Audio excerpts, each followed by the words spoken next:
سلام کے بعد کہہ رہے ہیں کہ میرے ایک دوست کی بیوی کا کچھ دن پہلے انتقال ہو گیا ہے اور اس کے اوپر مہر باقی ہے، اب وہ مہر کیسے ادا کرے؟ منظور علی سراجی، جدہ سعودی عرب سے، دعویٰ سینٹر سے ان کا سوال ہے۔ دیکھیے، اگر مہر باقی ہے تو وہ مقروض ہے، بیوی کا انتقال ہو گیا تو بیوی کے اہل خانہ کو وہ مہر دے دی جائے، وہ اس کے وراثت میں شامل ہوگی۔ بیوی کی وراثت جو تقسیم ہوتی ہے، اس کا مال جو مرتے وقت بچا ہے، اس مال کو وارثین میں تقسیم کیا جاتا ہے، تو جیسے دوسرا مال تقسیم ہوگا ویسے ہی وہ مہر کی رقم بھی تقسیم کی جائے گی۔ اب اس کے جو لوگ مستحق ہیں ان میں وہ تقسیم کر دی جائے گی، لیکن مہر کو شوہر اپنے پاس نہیں رکھ سکتا الا یہ کہ بیوی نے اجازت دے دی ہو، بیوی نے معاف کر دیا ہو یا اجازت دے دی ہو کہ مہر تمہاری ہوئی تو وہ ہبہ میں شامل ہوگی، لیکن اصل یہی ہے کہ وہ بیوی کی ملکیت ہے اور بیوی کی وفات کے بعد وارثین میں تقسیم کی جانی چاہیے۔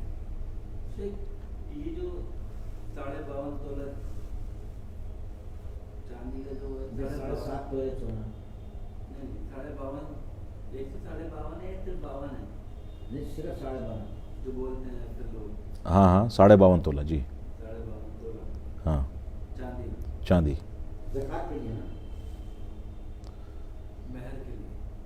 نہیں، مہر کے لیے کوئی متعین نہیں ہے، 52.5 یا کچھ بھی متعین نہیں ہے مہر کی مقدار۔ ہاں، لوگوں نے بنا دیا ہے، لوگ مہر فاطمی، مہر ام حبیبہ اور پتہ نہیں کیا کیا مہر متعین کرتے ہیں، یہ صحیح نہیں ہے۔ لڑکے کی حیثیت کے لحاظ سے 52.5 تولے کے بجائے 52.5 کلو اگر چاندی بنتی ہے تو بھی دینی چاہیے اس کو۔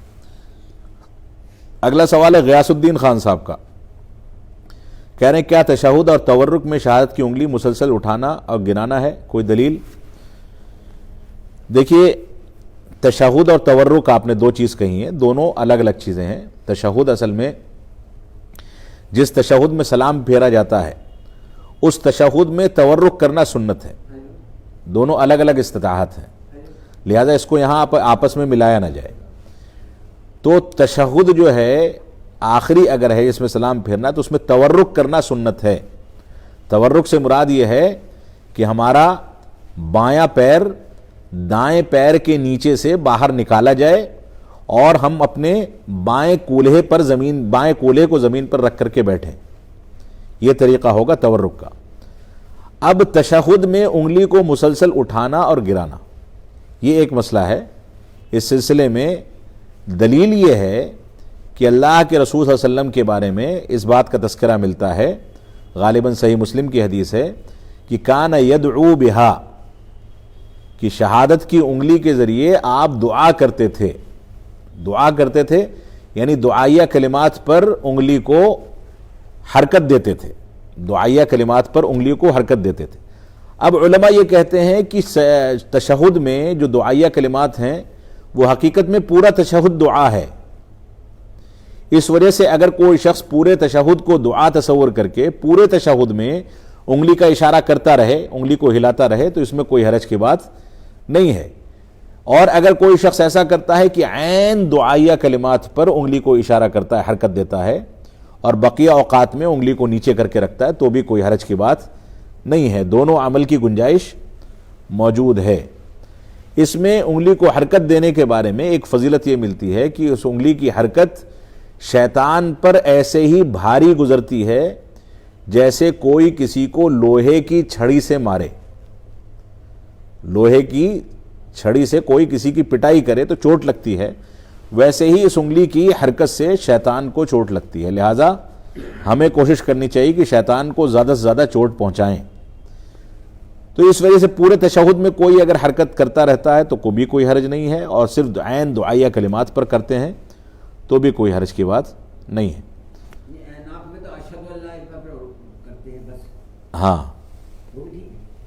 نہیں، اس کے علاوہ جو کلمات ہیں ان پر بھی کرنا چاہیے، جو اس کے علاوہ دعائیہ کلمات ہیں، نہیں، جو اس کے علاوہ دعائیہ کلمات ہیں ان پر بھی ہونا چاہیے، صرف ایک جگہ پر صحیح نہیں ہے۔ اچھا، ہم نماز جیسے کہ بغیر وضو کے نماز میں تو قرآن پاک بغیر وضو کے پڑھ سکتے ہیں؟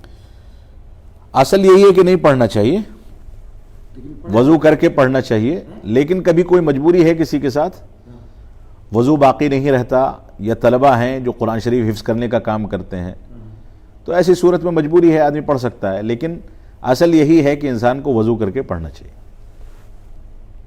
چاہے زبانی ہو یا ناظرہ. کچھ بھی ہو.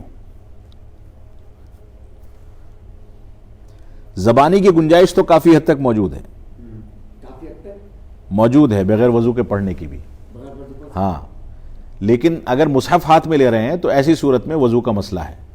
یہاں تک کہ وہ عورتیں جو ناپاک ہیں اگر وہ زبانی قرآن پڑھنا چاہیں تو ان کے لیے بھی گنجائش موجود ہے. ہاں. اگلا سوال